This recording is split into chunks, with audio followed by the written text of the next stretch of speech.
ये लो, ये लो। अरे ये क्या हुआ? शर्मा जी की लड़की का तराजू नीचे हो गया, वर्मा जी की लड़की का हुआ ही नहीं है। वर्मा जी चढ़ाइए, जल्दी जल्दी चढ़ाइए। जो भी ज्यादा पैसे चढ़ाएगा ना, उसी की बेटी की शादी हो जाएगी इस लड़के के साथ में। ये लो। मेरी अरे बेटी की पंडित जी, शादी। अरे ये क्या हुआ? ये तो वर्मा जी की लड़की जीत गई। इसका मतलब इस लड़के के साथ में अब वर्मा जी की लड़की की शादी होगी। तालियां। अरे ससुर जी, मैं तैयार हूँ। मैं खुश हो गया कि मुझे आपकी बेटी मिल रही है और दहेज में इतना कुछ सामान। यस पापा, हम लोग जीत गए। मैंने तो इन लोगों को पहले ही बोला था कि इस कंपटीशन में ना मुझे कोई नहीं हरा सकता, क्योंकि ना मेरे पापा के पास में ना ये तो कुछ भी नहीं है, इससे ज्यादा सोना है। और ये लड़के को ना मेरे पापा इससे ज्यादा सोना दे सकते हैं। और तुम कहाँ वहाँ घुसे जा रहे हो? इधर आओ, हम लोग जीते, तुम नहीं माना तो। इधर आओ। पापा, आपने तो बोला था ना कि मेरी ही शादी होगी इनसे, और आप भी इनसे ज्यादा सोना चढ़ाओगे। फिर ये लोग कैसे जीत गए पापा? तो अपने बाप को बोलती ना, तो थोड़ा बहुत तो सोना और लाके तेरी गोद में रख देता, तो फिर मैं तेरा हो जाता। अब मैं वर्मा जी का दामाद बन चुका हूँ। ठीक है शर्मा जी? अब ना अगले 6 महीने बाद में ना फिर से यहाँ पर इसी मंच पर ना कंपटीशन होगा। जिसके पास में ज्यादा सोना होगा ना, वो दूल्हे को लेके जाएगा। तो मैडम, अपने पापा को बोलो थोड़ी मजदूरी और करे, और ज्यादा जाके ना सोना इकट्ठा कर ले।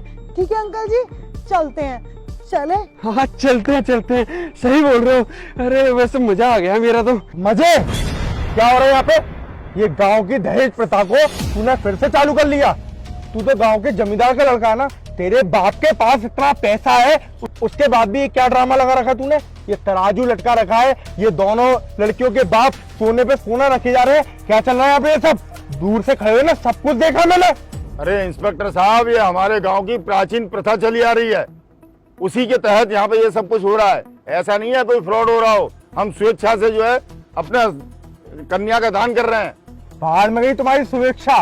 तुम्हें पता है ना, इस गांव में सब कुछ बंद करा दिया सरकार ने, उसके बाद भी तुम सरकार के विरोध में जा रहे हो, दहेज दे रहे हो उसे। अरे ओ पुलिस वाले, तू ना अपना काम कर, समझा? तुझे शायद पता नहीं है, तेरा भी मुंह ना मेरे पापा ना बंद कर सकते हैं।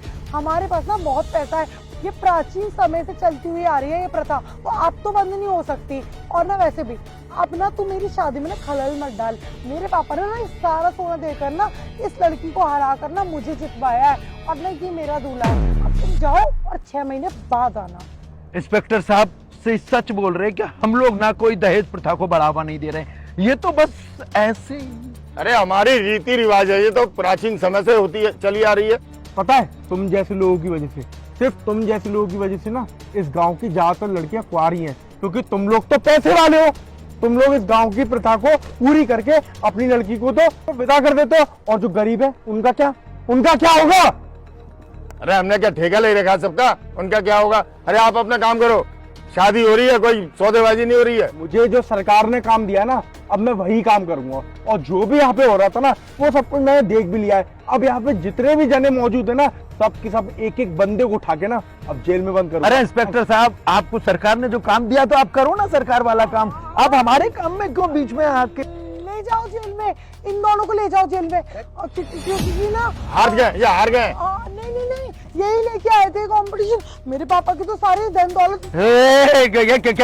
कैसी बात कर रही हो तुम? कैसी बात कर रही हो? कैसी क्या सही क्या बात कर रही है मेरी बेटी? ये बचपना छोड़िए आप दोनों। आप दोनों मुझे एक बात बताइए कि आप में से कोई एक जना अगर गरीब होता और उसके पास इतने पैसे नहीं होते कि वो इस प्रथा को पूरी कर सकता, उसकी बेटी 30 साल की हो जाती, 32 साल की हो जाती, 40 साल की हो जाती, और उसकी कहीं पे शादी नहीं होती, तो उस बाप पे सोचिए, उस बाप पे क्या बीतती। हाँ, सही बात कह रहे हैं बिल्कुल।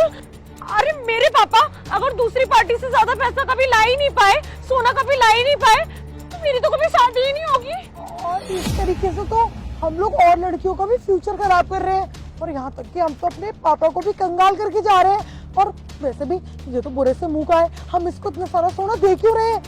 मुझे भी नहीं समझ में आ रहा। एक मिनट इंस्पेक्टर साहब, उम्र में तो तुम हमसे बहुत छोटे हो, लेकिन आपने हमारी आंखें खोल दी। आप सही कह रहे हो कि उन गरीब कन्याओं की शादी कैसे होगी। ये तो हम बहुत बड़ा अनर्थ कर रहे थे। बिल्कुल सही कहा आपने वर्मा जी, हम लोग बहुत बड़ी गलती करने जा रहे हैं। इंस्पेक्टर साहब, आपने हमारी आंखें खोल दी और इन दोनों बेटियों ने भी। बेटी, हमें माफ कर दो, तुम दोनों ने जो कुछ भी कहा है एकदम सही कहा। ये तो मना कर रही थी कि हम एक दूसरे को होड़ में आके ये सब कर बैठे। एक बात बताइए आप दोनों मुझे, आप लोग तो गांव को एकजुट रखते हो ना, उसके बाद भी आपको एक बार भी खबर नहीं आई कि अभी तक गांव में सिर्फ पैसों के चक्कर में 15 लड़कियों की मौत हो गई है। उन्होंने सुसाइड कर लिया है क्योंकि उनके बाप के पास बिल्कुल भी पैसा नहीं था कि वो अपनी लड़की की शादी प्रथा के अनुसार करा सके। और ये इन जैसे जमींदार के लड़के ना आप जैसे लोगों को टारगेट बनाते हैं जो इनका पेट भरे। आपकी लड़की का क्या भरोसा है कि शादी करके ले जाए और आपकी लड़की को खुश रखे? कोई गारंटी है इस चीज की? इंस्पेक्टर साहब, हम अपने पैसे का दबदबा बनाना चाहते थे समाज में, इसलिए हमने ये एक प्रथा बनाए रखी है और आज हम ये सब कर रहे थे। लेकिन सचमुच आज हमारी आंखें खुल गई हैं। देखिए, अब आप सबकी सब मेरे साथ थाने चलिए और इसके खिलाफ बयान दर्ज कराइए, क्योंकि मैं ऐसे लोगों को जड़ से गायब करना चाहता हूँ। मैं भी इसी गांव का हूँ, मैं समझ सकता हूँ अपनी बहन बेटियों का दर्द, जिनकी शादी नहीं हो पाती सिर्फ पैसों के चक्कर में। आप लोग मेरे साथ थाने चलिए, इन जैसे जमींदारों को तो मैं देखता हूँ। चलिए आते, आप लोग भी आइए।